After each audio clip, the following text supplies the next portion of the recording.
Muy bien, pues buenas noches a todos. Bienvenidos nuevamente a una sesión de los lunes del Journal Club. Y bueno, pues creo que vamos a cerrar ya con el grupo de hemodinamia que últimamente le tocó estar aquí con nosotros, pero siempre súper productivos y con temas súper interesantes. Hoy le toca al doctor Alberto Zárate, como ya lo conocen todos. Él es cardiólogo hemodinamista actualmente en el Hospital López Mateos del Iste y también parte de nuestro grupo en el Hospital Infantil Privado. Y un tema que, pues la verdad es que es un tema que probablemente pudiera sonar a rutinario, ¿no? ¿Qué le hacemos a un paciente que es dependiente de conductos? Le hago una fístula, le pongo un stent. Por supuesto que cuando se tiene la infraestructura, creo que todos preferimos ponerle un stent, pero bueno, pues hoy vamos a ver cuáles son esos puntos que apoyan esta decisión. Beto, muchas gracias, bienvenido y dale, la palabra es tuya. Bueno, pues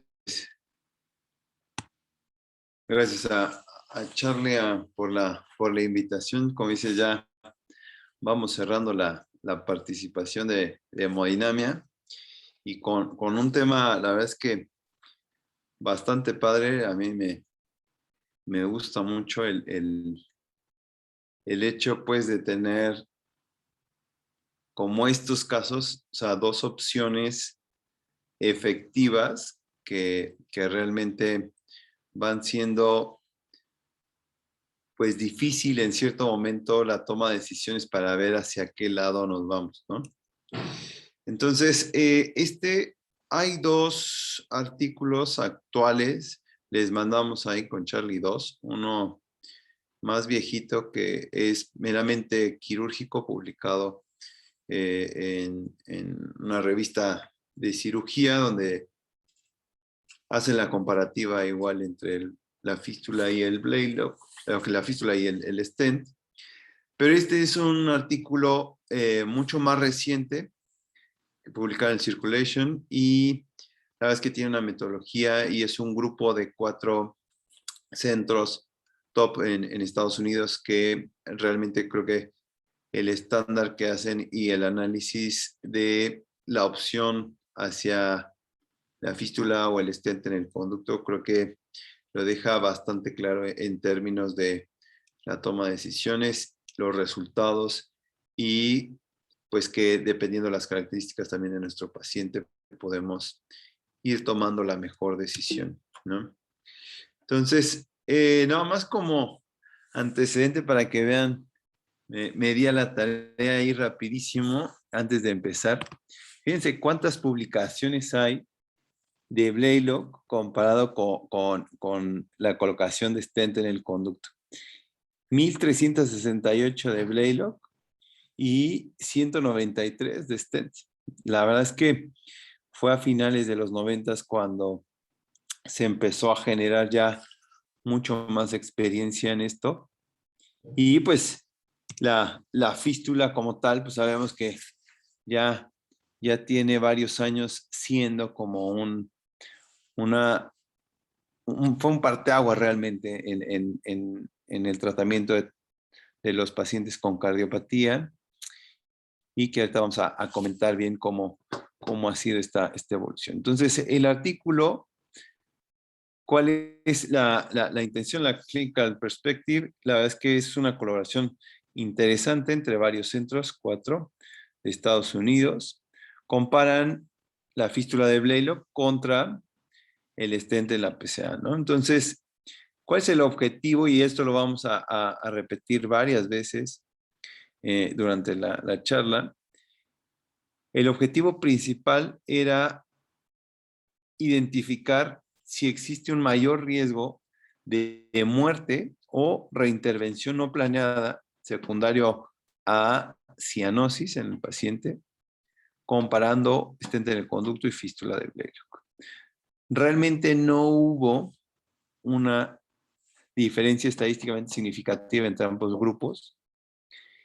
Y lo importante también aquí que da el análisis estadístico ya ajustado con los diferentes métodos es de que la evolución en los pacientes con stent tiene menos complicaciones, tiene una menor estancia, menor necesidad de diuréticos y el crecimiento simétrico de las ramas, ¿no? Entonces, el objetivo principal era ver si había más mortalidad, porque esto sí realmente pues cambia la perspectiva y nos debe hacer pensar en pues olvidarnos de uno de los métodos o realmente inclinarnos de primera intención en todos los casos por uno de los métodos. Entonces, un punto importantísimo es que no hay mayor mortalidad y que no requieren una intervención no planeada en ninguno de los dos grupos. Como tal, apoya a que el stent en PCA es superior al Blaylock en ciertos pacientes y siempre y cuando el grupo que lo está haciendo tenga una expertise importante, ¿no? Ahora, un punto también crítico es que se requiere determinar la anatomía específica para poder saber en cuáles sí y en cuáles no vamos a poner el stent, ¿no? Entonces, este es un parámetro general del artículo que menciona ahí como puntos principales. Y bueno, quise poner algo de historia en la presentación. Esta es la foto clásica que ustedes, los cirujanos, conocen mucho mejor que nosotros, pero yo creo que también la importancia de este hecho, yo creo que sí marcó la historia del tratamiento de las cardiopatías congénitas y bueno, esto se tiene que ir evolucionando, ¿no? Entonces, les presento aquí rapidísimo cómo ha ido evolucionando. Yo creo que la fístula pues, realmente ha sido poca la evolución en el sentido de que sí, ya es modificada y ese es el único parámetro diferente que ya se usa el Gore-Tex. Pero realmente pues es muy claro el objetivo, ¿no? Garantizar el flujo pulmonar en estos pacientes con cardiopatía conducto dependiente o con flujo pulmonar disminuido. Entonces, viene estos antecedentes, esto no viene en los artículos, pero se me hizo importante que también en el foro tengamos una idea de cómo se ha ido evolucionando, sobre todo la colocación del stent, ¿no? Entonces, esto empezó en el 92 con el doctor Gibbs y publica esta primera experiencia o este nuevo abordaje en el cual intentan garantizar el flujo pulmonar a través de poner un stent en el conducto, con una cantidad de limitaciones impresionante. ¿Por qué? Porque pues, el stent no era visible a través de los rayos X y realmente no tenían la certeza como tal del sitio de la colocación del stent. Entonces, pues realmente era un procedimiento con mucho futuro, pero con pocas herramientas en el momento, ¿no?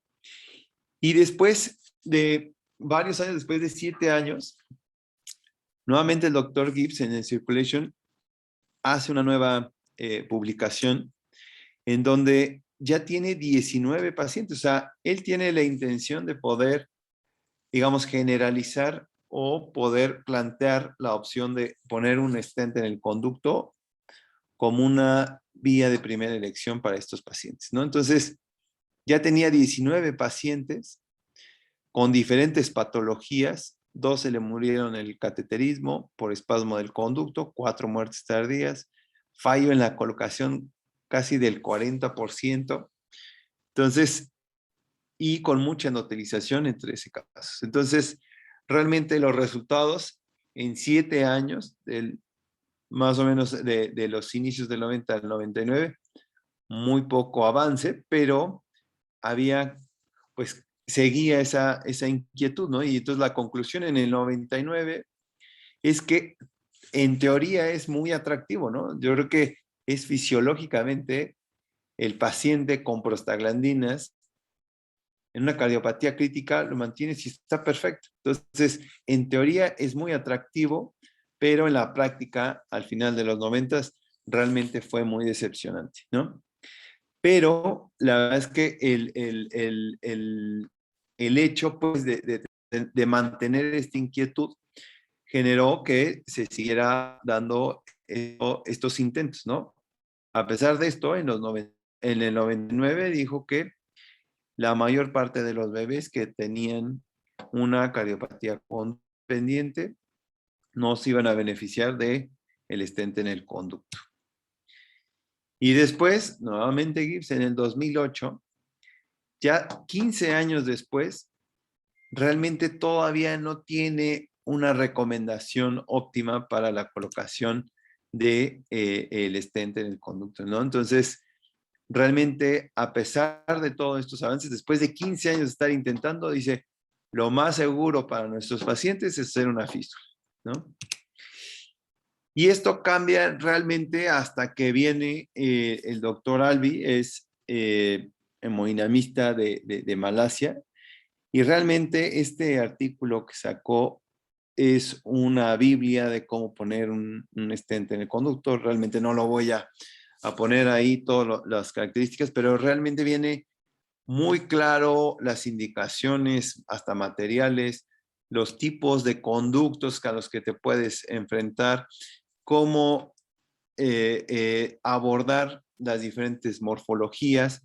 Entonces, a partir de este artículo, realmente fue una gran experiencia a nivel mundial que publicó y que realmente a partir de este artículo se derivaron en muchos otros grupos una experiencia importante y esto nos da pie a que nosotros en nuestra práctica ya podamos hacer intervenciones, sobre todo diferentes accesos como el carotidio, el axilar, en pacientes pues muy complejos, ¿no? Como este que es una atresia pulmonar con conexión anómala y conexión anómala infracardíaca obstruida. Entonces, y son procedimientos que realmente en el contexto de la gravedad del paciente se les puede ofrecer una terapia paliativa bastante segura y con buenos resultados.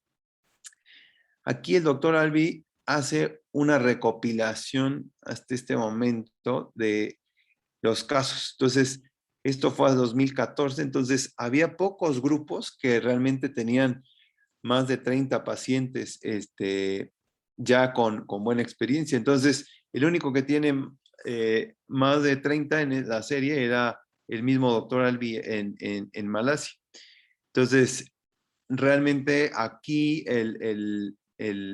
había pues bastantes índices de complicaciones al iniciando los 2000, pero cada vez había más y más grupos intentando hacer el stenting, ¿no? Y el doctor Albi pues concluye que realmente la paliación al colocar el stent en el conducto puede ser en ciertos casos o tiende a ser inferior, sobre todo en la duración del flujo pulmonar comparado con el Blaylock, pero la verdad es que en periodos o intervalos cortos el resultado es prácticamente similar en los 2014 más o menos, ¿no? Entonces esto ya, digamos, pone en la balanza al mismo nivel, ya no es una recomendación de seguridad el que se vayan todos a fístula,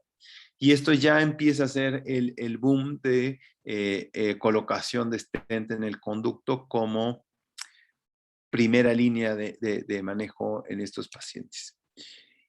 Y después viene, esto fue de una plática que sacó en el PICS el doctor Qureshi, está en Texas, y el doctor Attar Qureshi, la verdad es que es un guate que está haciendo muy bien las cosas junto con Henry y Justino, que son los líderes ahí del Texas, y están protocolizando todo muy bien, de forma muy detallada.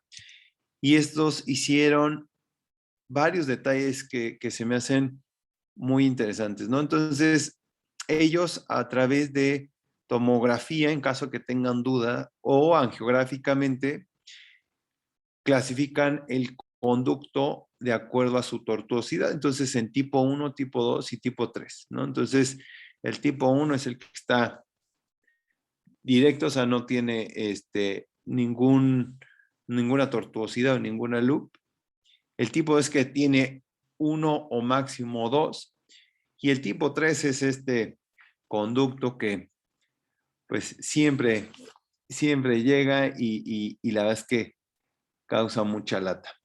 Es muy tortuoso, tiene varios giros y eso complica para definir la anatomía. Y ellos hicieron un análisis de los tiempos que le llevaba en el tipo 1, tipo 2 y tipo 3. Y realmente no había una diferencia estadística significativa, a pesar de que la lógica nos diría que los tipo 3 llevarían mucho más tiempo. Y la verdad es que no. ¿Y esto por qué? Porque ellos también protocolizan mucho su acceso. Entonces, fíjense cómo tienen accesos, que también me llamó mucho la atención, cuando están en la denominada, en el tronco brachiocefálico, utilizan la arteria umbilical hasta en el 25% de los casos, que eso también se me hizo como algo fuera de lo que hemos estado comentando, al menos aquí en México. Y bueno, el principal problema que te enfrentas al tener un conducto muy tortuoso y que sale de la aorta transversa, pues es canularlo y poder pasar. Entonces, esto pareciera que te iba a llevar más tiempo y la verdad es que nos pasa mucho que entramos desde la femoral y estamos ahí hora y media tratando de canular y ya nos vamos por la carótida y en 15, 20 minutos lo terminas, ¿no? Entonces, yo creo que eso también es un punto crítico, los accesos. Y fíjense cómo cuando ellos mencionan que cuando tienen un conducto que emerge del arco transverso, el 50% lo hacen a través de carótida y la verdad es que facilita muchísimo el acceso, la colocación y la inyección para tener un diagnóstico y una anatomía bien definida. Esto también es una cuestión que genera inquietud, ¿no? La tortuosidad y su índice de reintervención. El hecho, pues, de que esté más tortuoso va a generar más reintervención o no. Entonces, si tú pones un stent en este conducto tan tortuoso, lo vas a rectificar, pero esto genera que el flujo generalmente en una de las ramas no sea el óptimo, que ahorita lo vamos a ver el J-Link. Pero ellos también analizaron todo esto, estos índices de reintervención de acuerdo a la tortuosidad del conducto y realmente no hay una estadística o no fue estadísticamente significativo el índice de reintervenciones de acuerdo al tipo de conducto que le pones el stent, ¿no?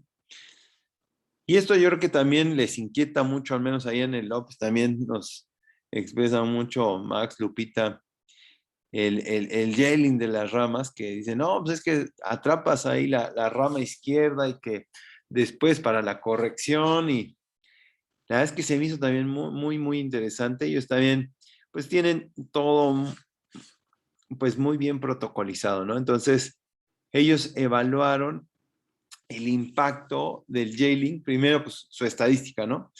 J-Link parcial en el 18%, J-Link completo en el 3.8% y mínimo J-Link en el 21.9%. Entonces, esto lo tienen también catalogado. Sí hay mucho mayor J-Link cuando hay un conducto muy tortuoso porque la precisión al poner el stent en cuanto a la longitud, pues va a ser difícil el realizar una expectativa precisa, milimétrica, al tener este conducto tan tortuoso y tú rectificarlo con un stent, ¿no? Entonces, sí, esto sí es importante, mientras más tortuoso sea o el tipo 3, vas a tener más riesgo de J-Link, ¿no?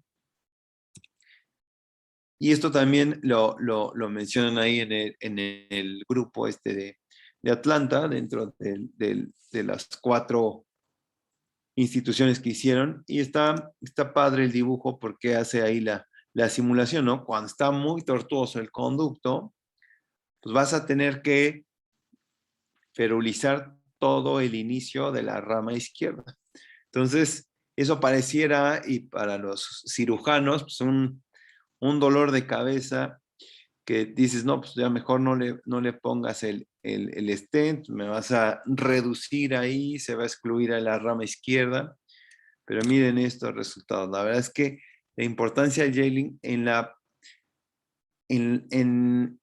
la plastía, los pacientes que requieren plastía realmente no tienen una estadística significativa con mayor riesgo el que tú tengas un J-Link posterior a colocar el stent a que tengas una cuestión nativa ahí de las ramas. O sea, el hecho de que tenga el J-Link no va a generar una distorsión o ya previo a la intervención correctiva o hacer el Glenn, el índice de simetría que ahorita lo vamos a comentar y en la cata no tiene ninguna diferencia entre los pacientes que tienen J-Link y los pacientes que no tienen J-Link. Entonces, eso también a nosotros hemodinamistas nos deja muy tranquilos. No es de que no haya, pero realmente, a pesar de que tengas un J-Link que es muy común, acá sí nos ha pasado cuando están muy tortuosos en el tipo 3, lo vas a dejar sobrado. Entonces, sí va a generar cierta distorsión en el flujo de la rama izquierda. Pero a pesar de eso, el Nakata y el índice de simetría de las arterias pulmonares no cambia dependiendo de cuando está demostrado el J-Link a en los casos que no tienen J-Link, ¿no? Entonces, este contexto sí quería como ponerlo ahí en el plano antes de comentar también ahí ya de lleno el artículo y generar también esta información para todos, ¿no? Entonces, pues este artículo fue publicado en el Circulation en el 2018. Hizo un estudio retrospectivo. Ajá. Entonces, ¿qué pacientes entraron? Todos aquellos pacientes menores de 1 año con cardiopatía conducto dependiente y ramas confluentes, ¿no? Ese es también uno de los parámetros importantes. Se hicieron 2 grupos, los pacientes que fueron a Blaylock y los pacientes que se les colocó el stent en el conducto. Hubo una discrepancia ahí en las fechas de ingreso o inicio del estudio. El stent en el conducto fue a partir de 2008 y el Blaylock fue a partir de 2012, sobre todo para tener un mayor número de pacientes con stent en PCA. Todos estos pacientes se hicieron el análisis de 2008 hasta 2015 y 2012 hasta 2015 en 4 centros de Estados Unidos, que fue en Cincinnati, Atlanta, Texas y Filadelfia. La verdad es que los 4 con bastantes buenos resultados. ¿Cuál era el objetivo? Lo que comentábamos en un inicio, era demostrar o identificar si existía mayor riesgo de muerte o reintervención no planeada para tratar la cianosis. O sea, le pones una fístula y de repente en 3 semanas llega a urgencias de saturado, pues eso, o le pones el stent en el conducto y se muere en su casa. Entonces, eso es el primer objetivo, era esto, ¿no? Identificar en cuál tiene menos seguridad para nuestro paciente, porque los gringos tienen muy bien estadificado cuál es su plan para cada paciente. Entonces, algo que salga del plan de intervención, eso les prende el foco rojo y lo marcan ahí en el artículo, ¿no? O sea, este procedimiento no está planeado y pues sí puede generar un riesgo de mortalidad alto, ¿no? Y dentro del objetivo no se consideraron metas de oximetría. ¿Cuál tiene mejor oximetría? Esto no lo tiene y el seguimiento lo tienen en casa con oxímetros, pero no manejan metas de oximetría, ¿no? Y bueno, también el objetivo era evitar cambios en la condición clínica generaban un riesgo alto de muerte.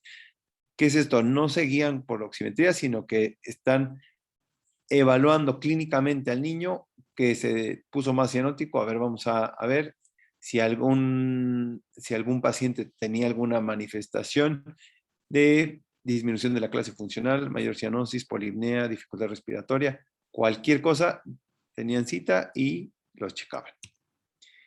Y los objetivos secundarios. Identificar también, esto es importantísimo, ¿no?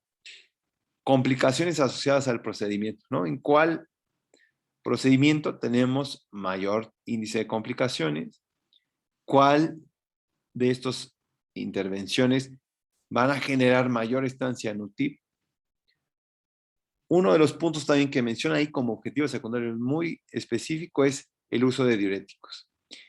Como sabemos, el uso de diuréticos es para compensar la falla cardíaca, ¿no? La insuficiencia cardíaca. Entonces, el menor uso de diuréticos es un parámetro que nos habla de nosotros del equilibrio entre gasto pulmonar y gasto sistémico. Entonces, si nosotros necesitamos muchos diuréticos después de una intervención, es porque pues, no alcanzamos la meta o tenemos una sobrecarga de flujo al pulmón o hay un mal flujo hacia la aorta, ¿no? Entonces, el uso de diuréticos es un parámetro que ellos toman también como objetivo secundario. Y pues también para la corrección, ¿no? El tamaño de las ramas pulmonares que ellos tenían como muy estadificado por prioridades, ¿no? O sea, si tiene angiografía, pues, por prioridad, la angiografía es el parámetro que tiene mayor índice de confianza, después la TAC, después la reso y después el eco, ¿no? Entonces, así se iban. Y a través de estas evaluaciones, ellos sacaron un índice de simetría de ramas, que es hacer una división entre la rama menor, entre la rama mayor, y todos tienen que salir menor de 1. Si esto sale de rangos, quiere decir que pues, nuestras ramas están creciendo de forma asimétrica y pues eso es lo que quieren ver, ¿no? Con cuál de estas intervenciones vamos a tener un índice de simetría de ramas más adecuado. Entonces, pues hicieron toda la demografía, la verdad es que es una cuestión estadística ahí también muy interesante. Algunas cuestiones importantes es de que en los casos que se hacían con mayor frecuencia la fístula, es aquellos que iban a fisiología biventricular. Tomaron en consideración, pues, si estaban intubados, uso inotrópicos, el uso de las prostaglandinas, la edad de la intervención, el peso. La verdad es que todos estos parámetros, el grupo es bastante homogéneo y trataron de tener los grupos lo más homogéneo posible para poder identificar realmente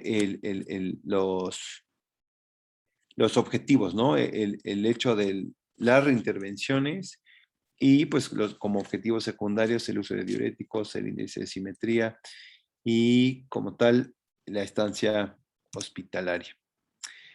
Entonces, fíjense, a pesar de que en fechas era mucho más amplio el stent en el conducto, únicamente se reclutaron 106 pacientes de stent en PCA contra 251 pacientes con fístula de Blake.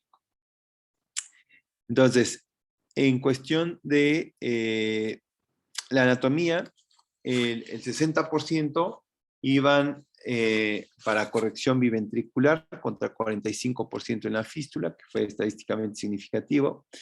Y bueno, el resultado principal es de que no se evidenció mayor mortalidad o reintervención no planeada comparado la fístula de Blaylock contra el stent en el conducto, con un intervalo de confianza del 95%, que da una P de 0.31. Entonces, realmente, hoy en día, 2021, el hecho, pues, de decir, vamos por una fístula porque es más seguro, o vamos por stent en el conducto porque es más seguro, no hay un análisis estadístico que nos diga que incline la balanza a cualquiera de los dos las dos intervenciones.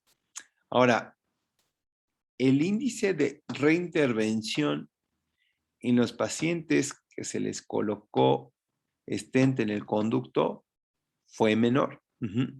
Entonces, sí hay una menor proporción de reintervenciones.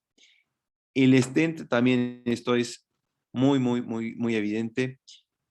El stent tiene, bien colocado, tiene mucho menor tiempo de estancia en la terapia, 5 días contra 9, y sí hay menor necesidad de diuréticos en stent, ¿no? Es mucho más fisiológico la distribución de flujo al pulmón a través del conducto que con la fístula. Entonces,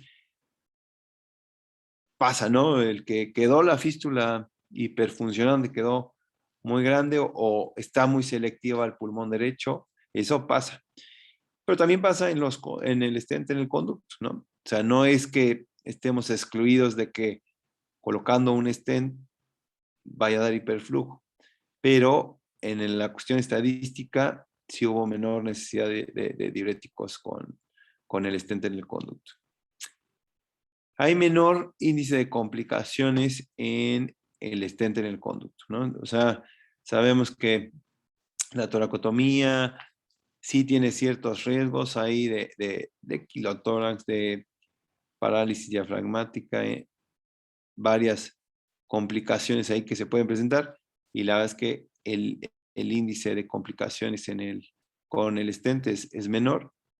Y un punto también, la verdad es que bastante importante, sobre todo por el tipo de cardiopatías que presentan, pues es que es el tamaño y la simetría de las ramas, ¿no? Entonces hicieron una evaluación y tenían 152 milímetros cuadrados sobre metro cuadrado de superficie con el stent en el conducto contra 125 milímetros cuadrados sobre metro cuadrado de superficie en los pacientes con fístula. Entonces, a pesar del jailing y de que esté obstruida y que quedó muy pasado, la verdad es que el tamaño y la simetría de las ramas pulmonares es mejor, es superior en la colocación del stent en el conducto.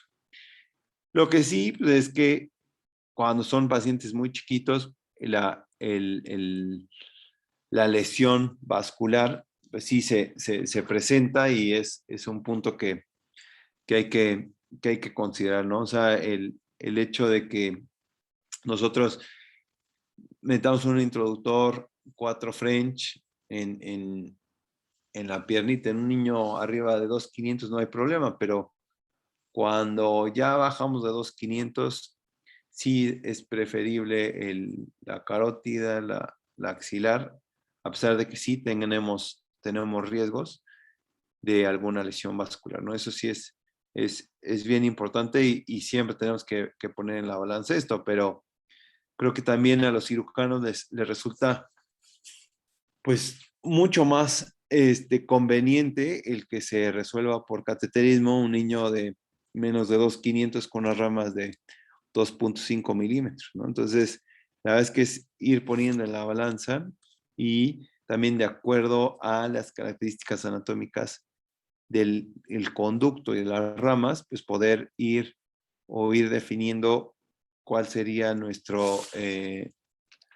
pues nuestro procedimiento ideal, ¿no? Y viene en el artículo varias gráficas padres, pues, que demuestran ahí el tiempo, como les comentaba, este es la primer o el objetivo principal, ¿no? El evaluar en tiempo si existe mayor riesgo de mortalidad o la necesidad de alguna intervención no planeada. Y la verdad es que en cuestión de la stent en el conducto y la fístula, la verdad es que se comportan de manera muy homogénea y no hubo un mayor riesgo estadísticamente significativo. Estos son los de las reintervenciones, la anterior era de la muerte y la verdad es que, pues, como decíamos, no hay un riesgo mayor en ninguno de los dos grupos.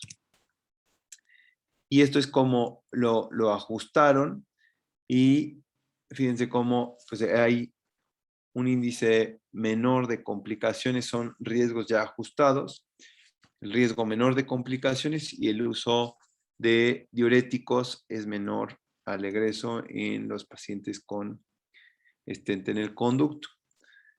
La estancia en la terapia, pues sí es estadísticamente significativa, la estancia de hospitalización, la simetría de las ramas, sí es mejor en el stent, y pues también sacan la cata, que también es estadísticamente significativo. Entonces, realmente la conclusión, y otra vez reafirma la idea, ¿no? No existe mayor riesgo de reintervención de urgencia o mortalidad asociada entre ambos grupos. Sí, en el stent existe un riesgo mayor de reintervención. ¿En qué sentido? De que se ocluye un poco más rápido. Entonces, la necesidad de reintervención puede ser un poco antes o más prematura en el caso del stent en el conducto, comparado con la fístula, pero el índice de complicaciones es menor, ¿no? Como comentábamos, en el análisis ajustado existe menor riesgo de complicaciones y menor necesidad de diuréticos al egreso, que es un punto también importante, ¿no? Porque salió bien, se hizo bien la fístula, el paciente está bien, pero tiene una complicación asociada al procedimiento, pues eso pasa, pasa cada vez menos frecuente, pero es también un punto a considerar, ¿no? Tiempos de hospitalización menores y pues ellos concluyen, ¿no? Ambas opciones son seguras y eficaces en manos expertas, porque también ahí en el PICSES, que es el Congreso de Intervencionismo ahí más grande de Estados Unidos, presentó el doctor Ilbawi, que es también, ahí es cirujano, creo que estaba en Chicago, no me acuerdo dónde está, pero hizo un comentario también que se me hizo muy justo para los cirujanos y para la fístula, ¿no? El paciente que va y recibe la fístula en un centro como el infantil, que tiene residentes y todo, generalmente le va a tocar que lo haga un residente, ¿no? Entonces, la fístula, pues para su mala suerte, la verdad es que a pesar de que tiene un RAX importante, generalmente le toca al cirujano que está en entrenamiento. Y a diferencia del stent en el conducto, que realmente es de los procedimientos que también implica mucho mayor complejidad y generalmente lo hacemos pues el hemodinamista, ¿no? Entonces, puede ser una condición también ciertamente injusta para la fístula, pero que es una realidad, ¿no? El hecho de que se haga por el cirujano en entrenamiento y pues por el adscrito acá, el stent, pudiera ser un punto a considerar en los resultados, que la verdad es que, como mencionábamos aquí, la verdad es que ahorita está la balanza muy equilibrada en cuestión de resultados, de seguridad. Sí hay ciertos parámetros que son mejores en uno, mejores en otro. Y el punto también aquí que tenemos que tener en mente es, de acuerdo a la anatomía y el plan a futuro de nuestro paciente, pues cuál sería el procedimiento ideal para cada uno de nuestros pacientes. Y esto pues, es el artículo el otro que les mandé. La verdad es que no tiene pues mucho sentido comentar porque es bibliografía, es una revista plenamente quirúrgica.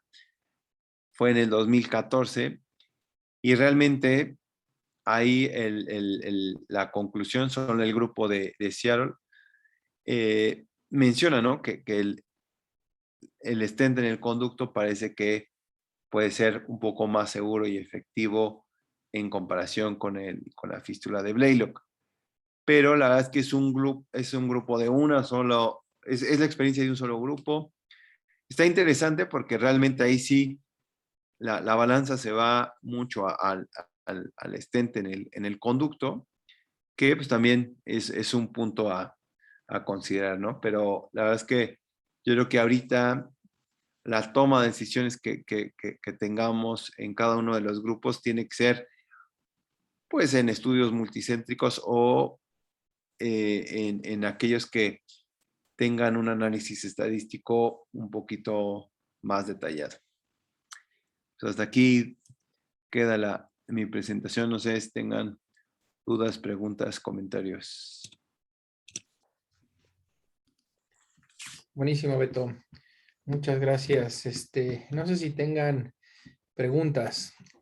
Digo, ahorita en lo que se van formulando, eh, híjole, la verdad es que a veces creo que, y este tema va a ser un poquito álgido y a lo mejor yo solito me voy a echar tierra, pero eh, muchas veces como que subestimamos la fístula, el Blaylock. O sea, definitivamente es una cirugía que implica un RAX 3. Entonces creo que desde ahí a veces pensamos, ah, bueno, solo es, o ¿cómo ves? Le hacemos una fístula por ejemplo, tú te decías ahorita, pues total, lo puede hacer residente.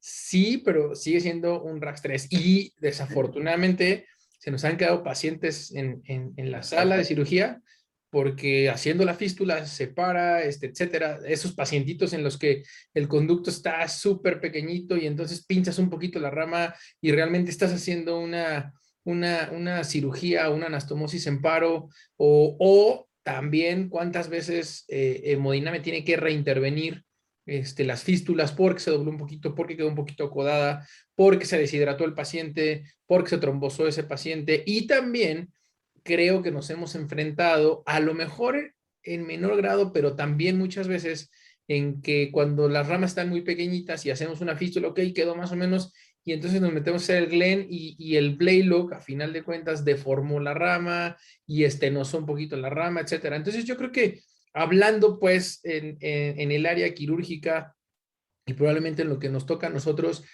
creo que muchas veces se subestima incluso también en el grupo quirúrgico la fístula, ¿no? Pensar, ok, solo es un Blaylock, sí, pero ¿no? Sigue siendo un RAX 3 a final de cuentas y eso no lo va a cambiar. Hay, por supuesto, Blaylocks increíbles que ves una rama preciosa y a lo mejor ni siquiera tienes que ocluir por completo la rama para hacer la anastomosis, pero también existen esas ramitas como dices, 2.5 milímetros, donde tenemos Gore-Tex de 3 milímetros, 3.5 milímetros, y aunque yo se la ponga, pues eso va a quedar completamente deformado. Entonces, yo creo que si hoy mi opinión como cirujano es, oye, ahora sí que, ¿por qué votas? Yo hoy creo que si hemodinamia me dice, yo resuelvo esto poniendo un stent, es fabuloso. Ahora, ¿qué viene después? Creo que yo al principio, bueno, muchas veces pensamos, híjole, ¿cómo voy a hacer una plastía sobre el stent?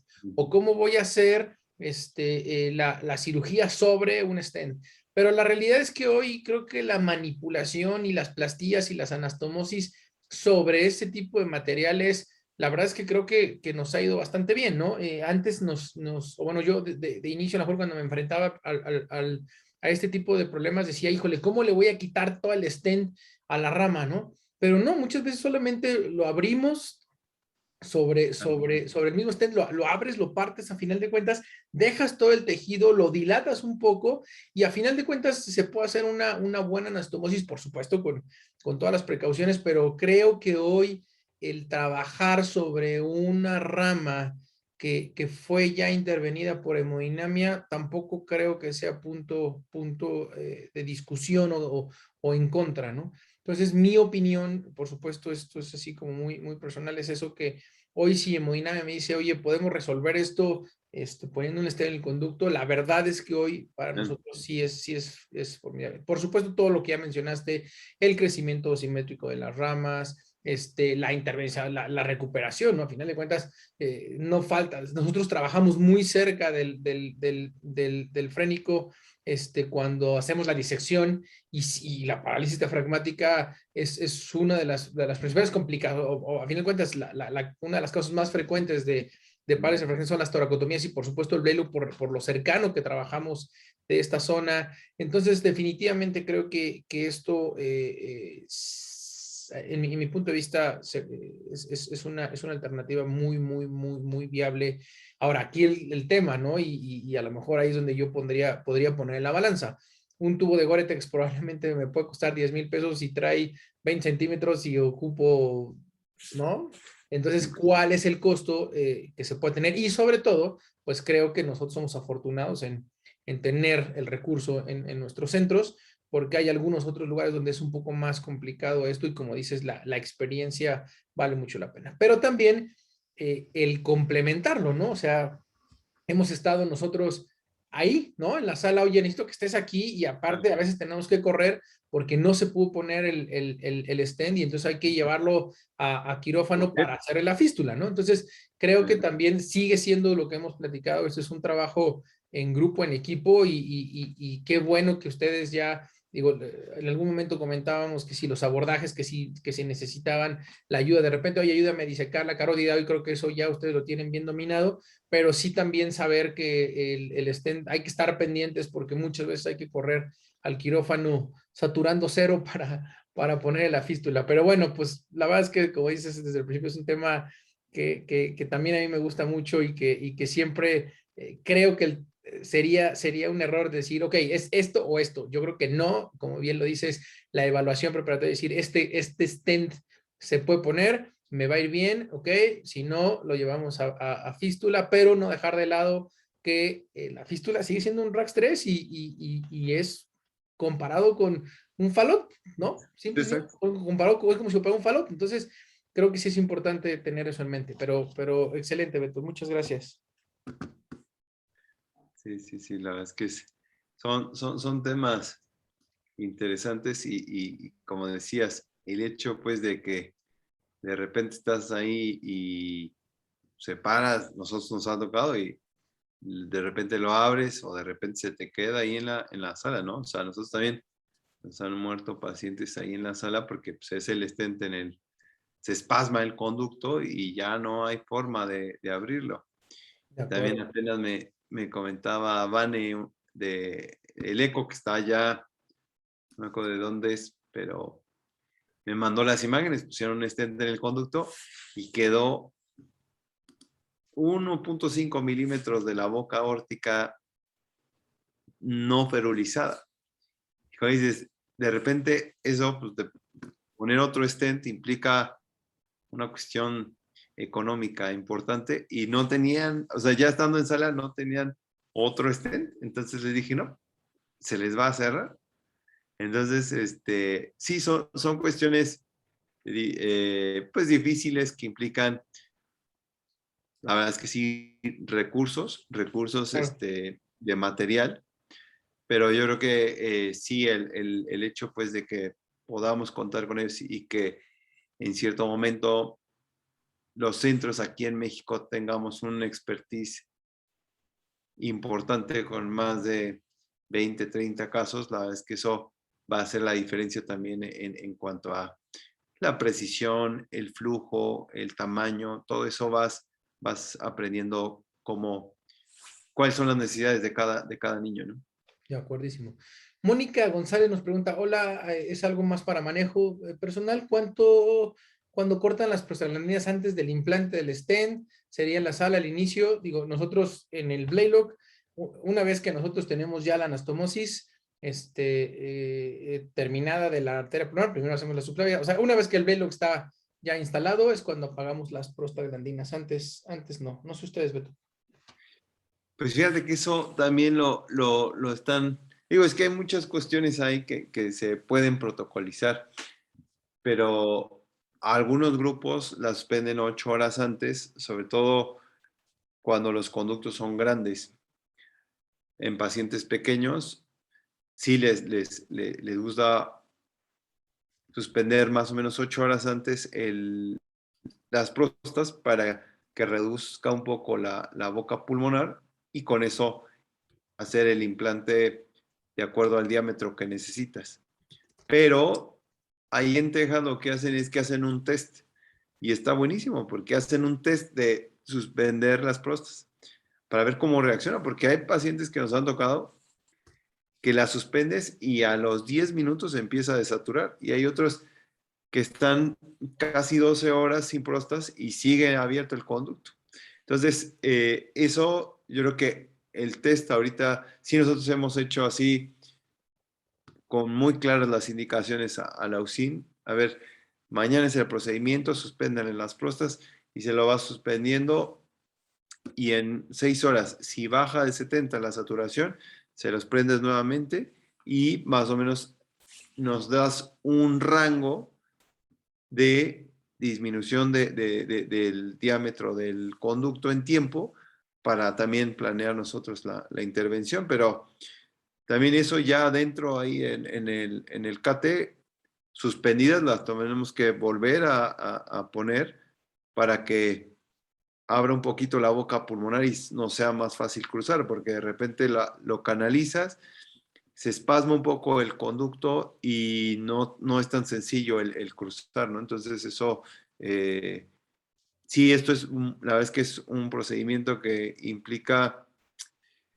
muy dinámico, ¿no? Apaga las próstatas porque de repente tiene 4 milímetros o suspende las próstatas y esperamos 15, 20 minutos para ver si cierra un poquito.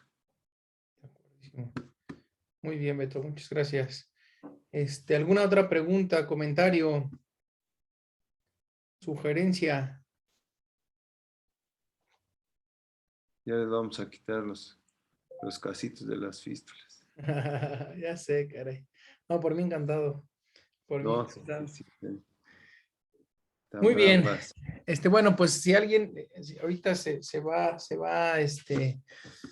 o tiene alguna otra duda, les voy comentando de la próxima semana. Está a cargo la sesión del doctor Enrique Pasos. Justo me estaba comentando. Vamos a hablar de un tema que la verdad, yo cuando lo escuché la primera vez hace ya un tiempo, llamó mucho mi atención, que es la reanimación cardiopulmonar en la sala de cirugía cardíaca. Entonces, el doctor Rafael Herrera, que tiene ya un curso súper bien establecido, va a ser el que nos va a presentar la próxima semana. Entonces, yo creo que esto va para todos, ¿no? Porque ahí sí todos estamos involucrados en cuál es la parte de la reanimación en el paciente operado de cardio, sobre todo allá adentro, y muchas veces cuando salimos a la terapia intensiva. Entonces, eso se va a tratar la próxima semana. Ya le mandaremos ahí los artículos. Bueno, no sé si tengan alguna otra duda, pregunta, comentario. Doctor Bolio, Puedo comentar, adelante. digo, no, pues nomás digo,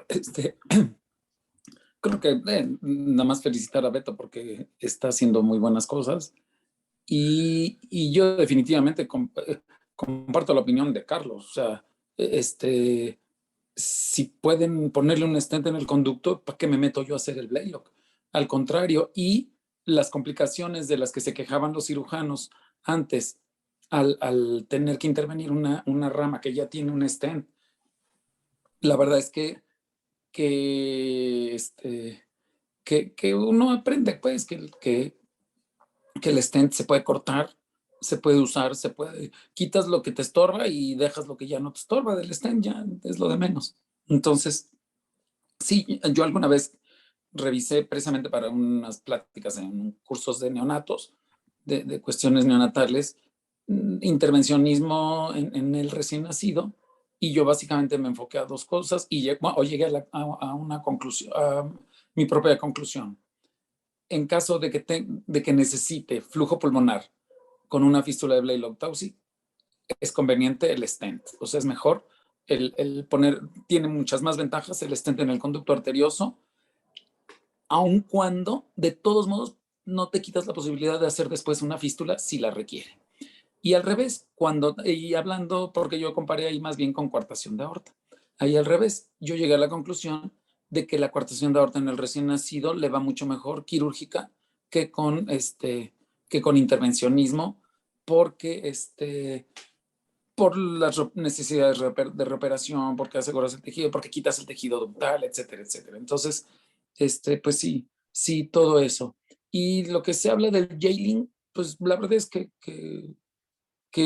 a fin de cuentas no es nada, pues es una jaulita ahí, nada más, que es una coladerita que cómo funcionan los filtros contra trombos o qué sé yo, ¿no? O sea, la verdad es que no pasa nada, porque además, en un momento dado, también por cateterismo, en el niño ya, suponiendo que esté con mucho J-Link y tengan que hacer algo ahí, pues ya entran por otra vía y pueden romper esa parte que esté haciendo J-Link y dilatarla. Entonces, sí, yo creo que el stent en el conducto arterioso es algo que como cirujanos nos hubiera gustado haber podido hacer en su momento, pues desde que Helen Taussig le pidió a Gross que, así como cerraba los conductos arteriosos, que le abriera uno, en vez de sustituirlo con otra arteria o algo, si se hubiera podido, si hubieran existido, esa hubiera sido la solución. Yo definitivamente sí, sí le voy más. Y además que tienes un campo, porque muchos Blaylock en muchos sitios hacen el Blaylock por vía anterior. Y, Sí, sí, sí. y tú pones el stent por carótido, por donde lo quieras poner, no entraste al mediastino y eso ya es ganancia para la siguiente cirugía. Y entonces tienes un niño más grande en otras condiciones y que planeadamente puedes ir a hacer ahora sí una cirugía totota, ¿no? Y en un terreno todavía virgen, ¿no? Seguro. Sí, ahora, un poco, no, bueno, esto es una pregunta. Tú ya como experto en hemodinamia, sí, sobre todo por la pregunta de las prostaglandinas, si en algo afecta la calidad del conducto arterioso para ponerle el stent, el que esté con prostaglandinas. O sea, el tejido más mucoso, más frágil, que lo puedan romper más fácilmente, disecar, qué sé yo.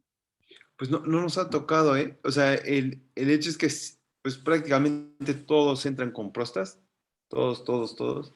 Y, o sea, o al menos antecedente de prostaglandinas. Y no hemos, como identificado un cambio en el paciente que tiene las prostaglandinas altas o el que tiene muy pocas prostaglandinas o el que requiere suspenderlas unas horas antes o el que entra a sala de hemodinamia con las próstatas.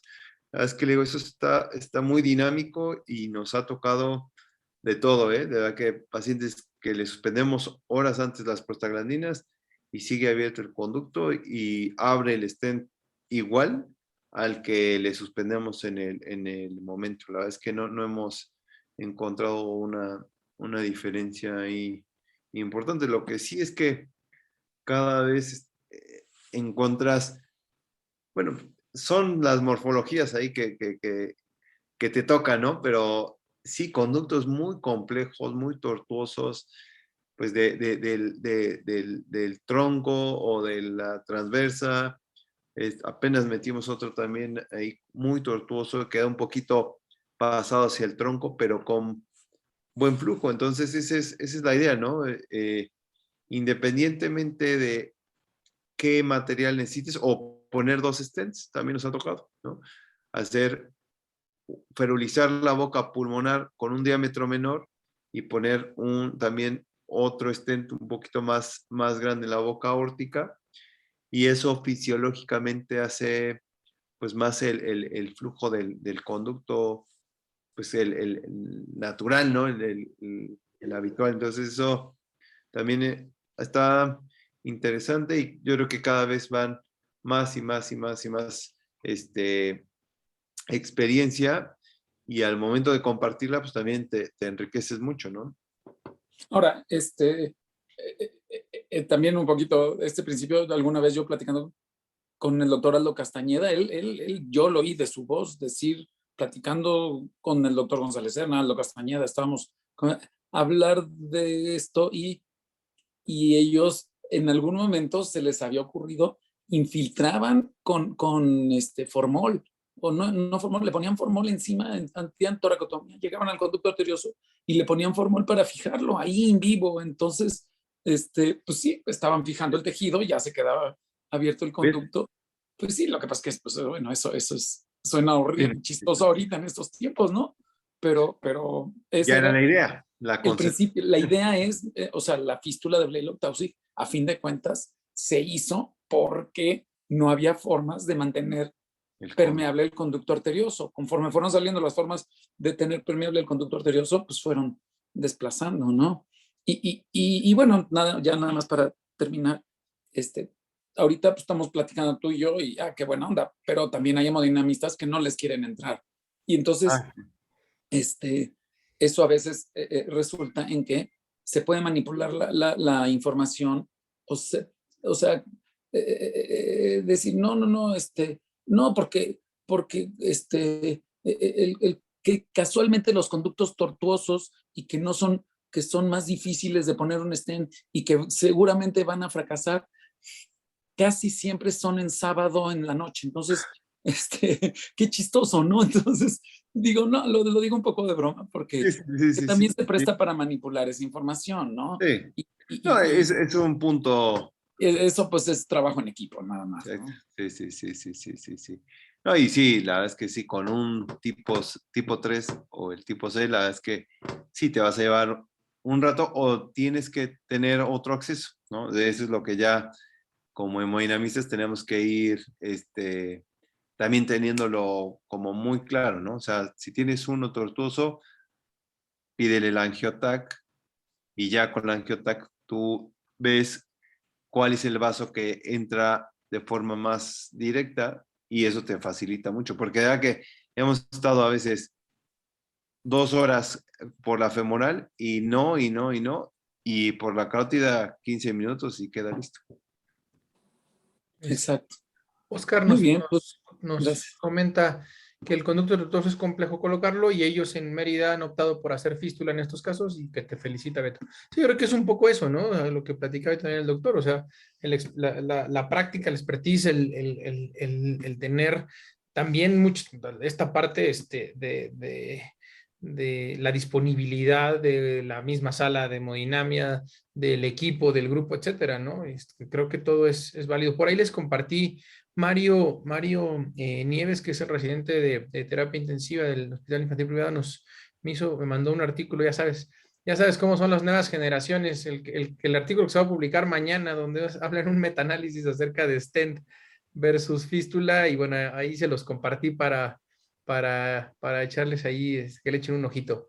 Oye, bueno, un poco comentando lo de Oscar, lo que pasa es que el conducto tortuoso, que no sé qué se le hace fístula, híjole, pero también es el que más asocia a tener una rama chiquita o Sí. tener ramas deformes. Entonces, el mismo conducto que cuesta trabajo ponerle el stent es el mismo Blalock que le va a costar trabajo al cirujano. O sea, ahí a fin de cuentas se tiene que tomar la decisión en conjunto.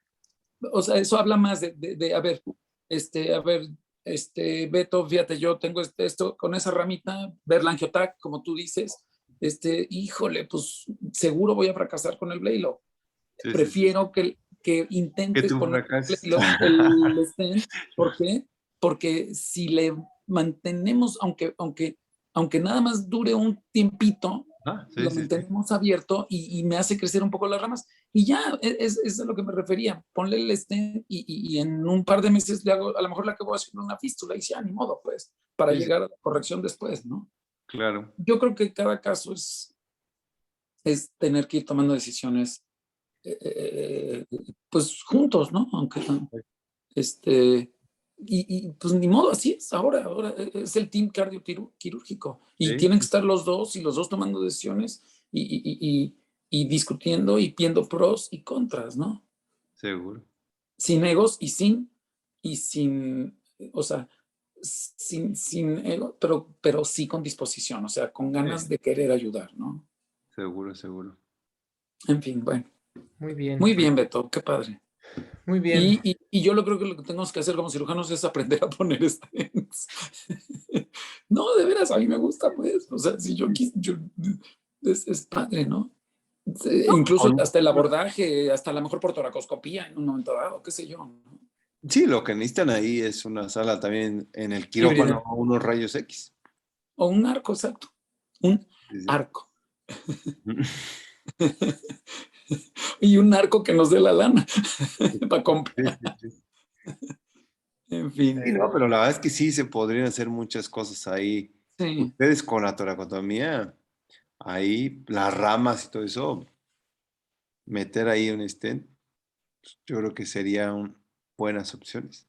Sí, creo que también eso, digo, ya estábamos saliendo un poquito fuera del contexto, pero exacto, ese caso más bien en el que hay que hacerle un Glenn y entonces la rama quedó un poquito excluida y entonces justo ahí es, ok, El le hago el primer. Glenn, aquí le ponemos el stent, me quito de complicaciones pensando en que una plastilla y que la verdad es que eso va a ser también en algún momento, ojalá que pronto podamos ya empezar a ver Que ese hay que, tipo de que hay procedimientos. que aprender a saber, o sea, hay que también aprender a poner dispositivos a visión directa, ¿eh? Que cualquiera dirá, bueno, pues esa visión directa y lo estoy viendo ya y se lo pongo. Espérame, No, también puede uno fracasar y puede uno meter la pata, ¿eh? exacto. Por eso yo creo que el tema de la sala híbrida Ajá, para sí. ese tipo de procedimientos, yo creo que Sí, hoy cuando pensamos, ok, a ver, tómale una plaquita. No, la verdad es que creo que ahí sí la sala sí, híbrida es súper importante. Muy Seguro. bien, muy muy bien. bien. Pues Beto, muchas gracias nuevamente. Felicidades, Pasen Beto. todos muy buena ¿Dónde está tu noche. partner, Iñaki? Por ahí andaba con Por Aquí allá, andamos, dormir. andamos echando porras. por ahí ya saludó. Exacto, Ok. estamos aquí, doctor. ¿Qué tal? Ya No te vi. estaba. Sí, sí, que no estaba esperando nada más eso, que no aprendan, doctor. Nosotros nomás nos invitan. No se preocupe. ¿Para qué? Nosotros los ponemos nosotros. Exacto. ¿Sabes que en los programas de adultos, de cirugía cardíaca de adultos, ya están metiendo los cirujanos cardiovasculares de adultos, ya están metiendo temas de endovascular? No aprendan malas mañas, pues. De hecho, lo endovascular lo hace de tórax lo hace el cirujano. Sí, sí. En Muy Muy fin, bien. bien. felicidades Bueno, y gracias. pues Eso. que tengan todos buena noche y por ahí les mando los artículos de la próxima semana para que ya lo podamos a ir planeando. Creo que va a estar también bastante interesante. Ok. Muy Oye, bien. bueno, antes de que, ¿cómo se baja el artículo? ¿Dónde mandaste el artículo? Lo mandé al Lo grupo de mandaste WhatsApp, al doctor. Sí, WhatsApp, ¿verdad? Sí, sí, ok, por ahí perdón, lo van no, a pensé tener. que lo habías mandado en el chat de aquí. No, por ahí está. Muy Por bien, eso antes de cerrar la sesión, sale. de acuerdo. Gracias. Pues que tengan buena Saludos. noche todos. Vale. Nos vemos. Hasta luego. Saludos, abrazos, Karim.